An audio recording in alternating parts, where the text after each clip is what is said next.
Wednesday morning here on KSJE, and it's time to take our weekly trip to the Encouragement Lab and take a look at who is joining us from the Encouragement Lab, none other than Dr. Mike Hattabaugh. Good morning. Morning. How are things in the lab this morning? They are cooking. We're always cooking. I'm glad to hear that. That's very good. So today, our topic, Dr. Hattabaugh, is the power of silence. And this is a radio program, so help me understand what you're talking about.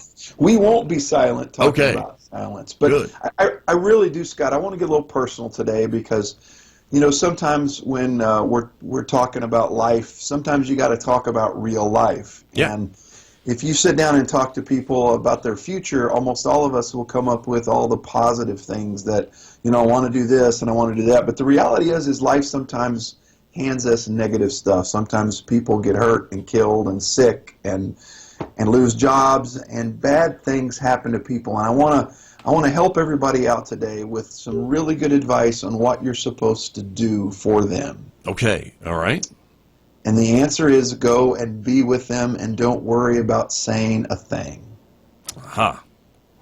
Just by being there, that will be as helpful as you could be, I guess, in that situation. Exactly. And a lot of times don't try to, you know, the worst thing people do is the whole, well, it's better this way anyway, or, you know, we're going to learn some, in the moment of whatever it is that's going on in their life, your platitudes for what's going to make it better are going to make it worse. So my advice after, you know, I have a background as being a pastor. I've been, unfortunately, in some really, really, really bad situations with people in emergency rooms and intensive care units. And I can tell you that I just shut up and sit there. And that could mean more than all the words you could possibly come up with, I suppose. Well, like I said, it means more, your presence means more than your words, and often that's when our words get us in trouble. You know, I'm all about words. I'm a communicator. I love sharing words, and in an education environment like what we're doing here and in your world in the radio, you've got to have words. Like we said, silence on the radio doesn't work very well. Right.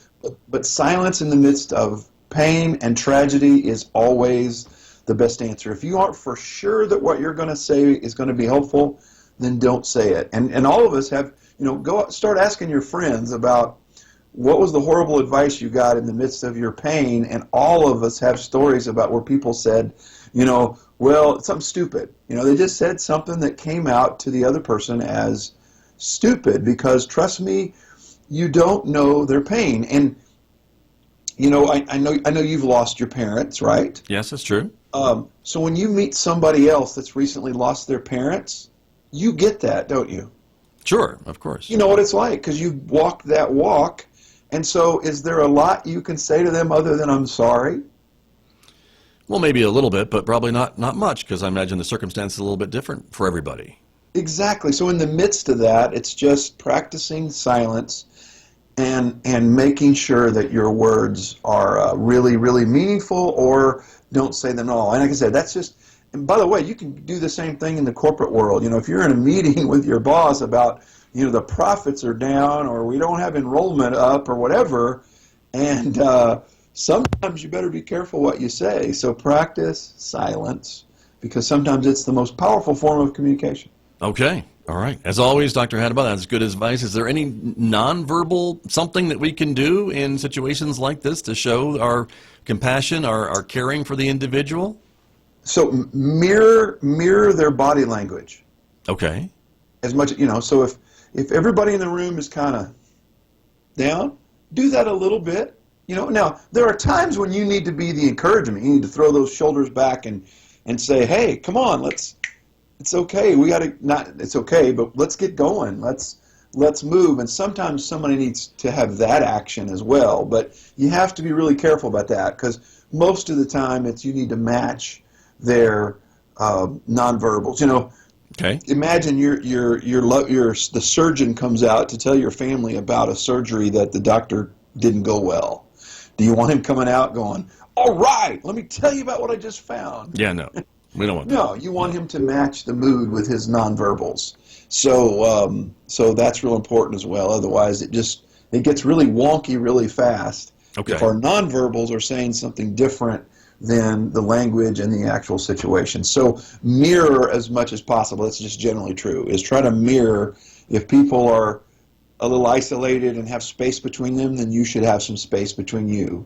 If people are, kind of slumped over, then you should have a little bit of that slumpiness too. And again, I'm not trying to say you should bring more sadness to a room that's already sad, but you have to be aware of those nonverbals. So that's a great question to talk about. How does it, because the nonverbals are doing your talking for you when you're silent. Right. Well, and I always wonder about holding a hand or hugging or rubbing a shoulder or anything like that. And I know it probably is up to the individual, I suppose, and your relationship with those people.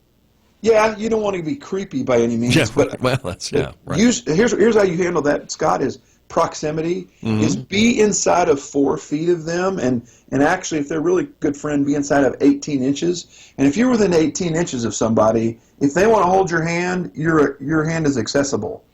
So do that by space, get within 18 inches, and now they can hold your hand if they want it. And again, you got to do that by feel. It's got to be somebody you know. If it's somebody you know, like I would love to be patted on the back almost any time. My wife, however, not so much.